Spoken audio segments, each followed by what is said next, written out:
IPL দুনিয়ায় এখন একটাই প্রশ্ন, সঞ্জু স্যামসন কি সত্যি রাজস্থান রয়্যাল ছাড়ছেন? এই মুহূর্তে আইপিএল বিশ্বে আলোড়ন তোলা এক খবর সামনে এসেছে Rajasthan royal, CSK, Sanju Samson এবং বৈভব সূর্যবংশীকে ঘিরে। তো কি সেই খবর? সত্যি কি সঞ্জু নিজের দল ছাড়তে চলেছেন, নাকি এটা নিছকই গুজব? আর সিএসকে এর সঙ্গে কিসের ডিল চলছে, সবকিছু বিস্তারিত জানাবো আজকের এই ভিডিওতে। তবে তার আগে বন্ধুরা, আপনার প্রিয় আইপিএল দল কোনটি নিচে তা অবশ্যই কমেন্ট করে জানাবেন। আইপিএল 2026 এর মেগা অকশন আসতে এখনো কিছুটা সময় বাকি, কিন্তু তার আগেই তোলপাড় শুরু হয়ে গেছে।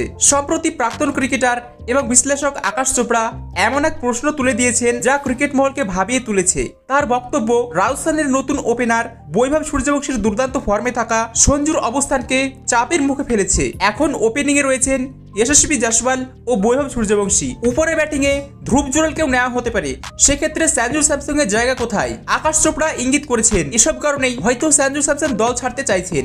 আকাশ চোপড়া এটা বলেন যে সঞ্জু আর রাজস্থানের সম্পর্ক এতটা ভালো ছিল যে মনে হতো খেলোয়াড় রিটেনশন বা রিলিজের সিদ্ধান্তে সঞ্জুর বড় ভূমিকা আছে, কিন্তু এখন মনে হচ্ছে ব্যাপারটা তেমন ছিল না। তাই প্রশ্ন ওঠে, সঞ্জু কি সত্যি রাজস্থান ছাড়তে চাইছে? তিনি আরো যোগ করেন, ধোয়া তো সেখানে ওঠে যেখানে আগুন থাকে। তাহলে সঞ্জু স্যামসন কোন দলে যেতে পারেন?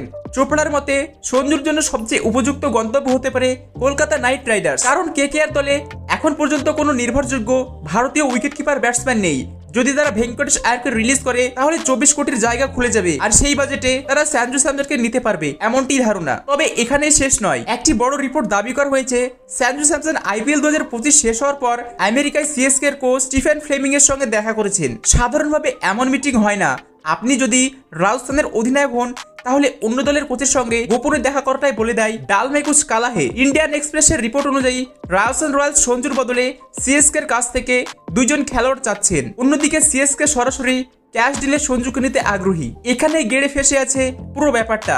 এক দল চাই এক খেলোয়াড়, আরেক দল চাই সরাসরি ক্যাশে ট্রেড। এই ডিল যদি না হয় তাহলে বড় সম্ভাবনা সঞ্জু স্যামসন আগামী মেগা অকশনে হাজির হবেন এবং তখন তাকে ঘিরে উঠবে কোটি কোটি টাকার বিড। এতে কোনো সন্দেহ নেই যে সঞ্জু একজন দক্ষ ব্যাটসম্যান এবং অসাধারণ নেতা। রাজস্থানের হয়ে তার পারফরমেন্স নজর কাড়ার মতো, কিন্তু নতুন প্রতিবাদের আগমনে এবং কৌশলগত পরিবর্তনে হয়তো তিনি ভাবতে বাধ্য হচ্ছেন, আমার জন্য কি এ দলে জায়গা থাকছে? এখন দেখার বিষয় তিনি কোথায় যান, সিএসকে, কেকেআর নাকি নিলাম মঞ্চে উঠেই সব দলকে চমকে দেন। আপনার মতে সঞ্জু স্যামসনের পরবর্তী গন্তব্য কোথায় হওয়া উচিত, সিএসকে নাকি কেকেআর নাকি অন্য কেউ? কমেন্টে জানাতে ভুলবেন না। তো বন্ধুরা, এই ছিল আজকের ভিডিও। আশা করি ভিডিওটি ভালো লেগেছে। যদি ভিডিওটি ভালো লেগে থাকে তাহলে অবশ্যই ভিডিওটি লাইক করে চ্যানেল সাবস্ক্রাইব করে দিন। দেখা হচ্ছে পরের ভিডিওতে। ততক্ষণ ভালো থাকবেন, সুস্থ থাকবেন।